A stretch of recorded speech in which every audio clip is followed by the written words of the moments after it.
Toi aussi t'achètes des petites lingettes comme ça, nettoyantes, désinfectantes pour nettoyer tes plans de travail, dans ta cuisine, voire même tes toilettes. Et t'aimerais essayer de t'en passer? Bah écoute, bouge pas, je vais te montrer comment les faire toi-même. Elles vont être nettoyables, donc réutilisables. Elles vont être tout aussi efficaces. Et puis tu vas voir, il va pas te faire grand chose pour pouvoir les fabriquer. Allez, suis-moi. Pour ça, donc, tu auras besoin d'un bocal, comme ça, peu importe, du moment que tu identifies ce à quoi ça va servir. De l'alcool ménager pour le côté désinfectant, du liquide vaisselle pour le côté nettoyant, de l'eau, et puis bien sûr pour les lingettes, soit vous pouvez utiliser, moi j'aime bien ça là, les Vileda, je les coupe en 4, donc ça me fait à peu près ça. Et puis, je ne sais pas si vous avez chez vous, mais ce genre de petits sopalins réutilisables. Et en fait, bah, vous les réutilisez jamais, on est bien d'accord. Et ben moi je les garde, et puis après je les mets dans des petits pots pour en faire des petites lingettes. Et quand vraiment ils sont trop abîmés, bah je les jette.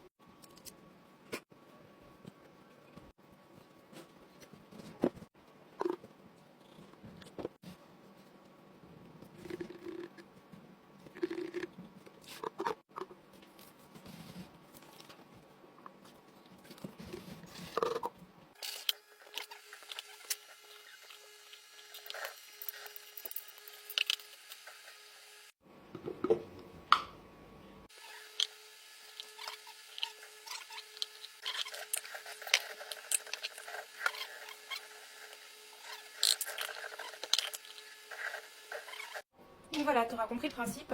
Moi je mets des codes couleurs pour pas me tromper parce que celle-ci je l'utilise plutôt pour mes plans de travail, mes meubles de cuisine, enfin un petit peu tout, la table à manger, etc. Et celle-ci je les utilise pour les WC. Donc code couleur, vert, jaune et puis celle-ci rose et bleu. Donc tu prends ta petite lingette, tu les sors et puis tu nettoies la surface que tu as nettoyée. Donc je vais vous montrer quand même la différence avec des vieilles que j'utilise depuis 3 ans et puis les neuves. Donc celle-ci c'est mes vieilles, voilà. Hop, et là, les 9 qu'on vient de faire. Donc rien de plus simple, tu les passes à la machine. Si tu as envie, tu peux même les mettre un petit peu dans l'eau bouillante avant avec toutes sortes de désinfectants si ça peut te chanter, de la javel, etc. si tu as peur que ça soit vraiment très très sale. Et puis machine à laver et après tu les fais sécher et tu refais tes petits bocaux. Voilà. Je te montre sur la table de dehors qui est en verre. Et puis comme j'habite près d'un champ, hop, et qui vient de faucher le champ, je t'explique pas, c'est bien sale. Par contre on voit pas trop bien que ça mousse sur ma table en verre, mais bah, tu peux voir, ça nettoie bien. Il n'y aura pas de traces. Hop, ça c'est le côté qui est pas nettoyé. Ça, c'est le côté qui est nettoyé.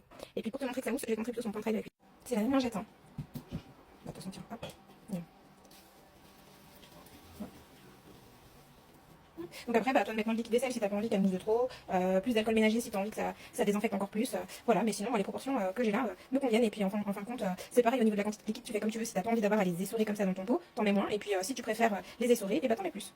Voilà, j'espère que cette astuce t'aura plu, que tu vas la tester, ou si c'est pas déjà fait, n'hésite pas à me laisser en commentaire, toi, ta recette ou ton utilisation, et puis surtout n'oublie pas de liker et de t'abonner pour plus de vidéos.